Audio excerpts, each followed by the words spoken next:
নমস্কার বন্ধুরা, update and breaking নিউজে আপনাদের প্রত্যেককে স্বাগত জানাই। ভূপতিনগর কাণ্ডে এনআইএর সমন খারিজের আবেদন জানিয়ে কলকাতা হাইকোর্টে গিয়েও শেষ রক্ষা হলো না তৃণমূলের 3 নেতার।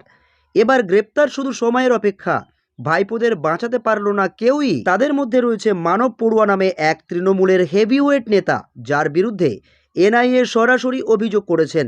তাই এনআইএর অভিযোগ এড়াতে কলকাতা হাইকোর্টে যান মামলাকারীদের আইনজীবী। তবে শেষ রক্ষা হলো না। কলকাতা হাইকোর্ট সরাসরি সমন খারিজ করার বিষয়ে কোনো হস্তক্ষেপ করল না।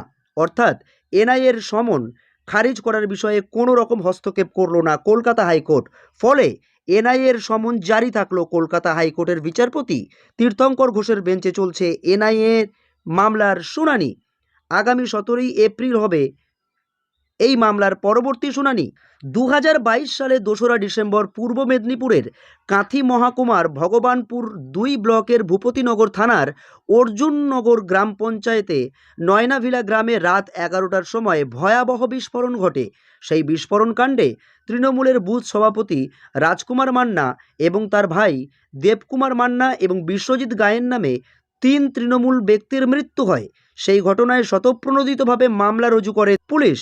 পরে কলকাতা হাইকোর্টের নির্দেশে তদন্তভার চায় কেন্দ্রীয় তদন্তকারী সংস্থা এনআইএ। সেই বিস্ফোরণের তদন্ত করতে গিয়ে আক্রান্ত হতে হয় এনআইএ আধিকারিকদের। সেই ঘটনায় 3 তৃণমূল নেতার বিরুদ্ধে সমন জারি করে এনআইএ। কিন্তু সমনের বিরুদ্ধে কলকাতা হাইকোর্টে হস্তক্ষেপ করতে গিয়ে আইনজীবীকে কার্যত সপাটে থাপ্পড় খেতে হয় আদালতের কাছে। এনআইএর সমনে কোনো রকম হস্তক্ষেপে গুরুত্ব দিল না কলকাতা হাইকোর্ট। ফলে যে কোনো সময়ে গ্রেপ্তারের সম্ভাবনা থাকছে ওই 3 তৃণমূল নেতার। ওই 3 তৃণমূল নেতা গ্রেপ্তারের ভয়ে ইতিমধ্যেই গা ঢাকা দিয়েছে বলে সূত্রের খবর। ভূপতিনগরে কেন্দ্রীয় এজেন্সির গাড়ি ঘিরে ধরে হামলা চালানো হয়েছিল। তাতে ওই 3 তৃণমূল নেতার প্রত্যক্ষ ভূমিকা ছিল বলে এনআইএ অভিযোগ করেছে আদালতের কাছে। এবার ওই 3 তৃণমূল নেতার জামানত বাজেয়াপ্ত করতে চলেছে এনআইএ।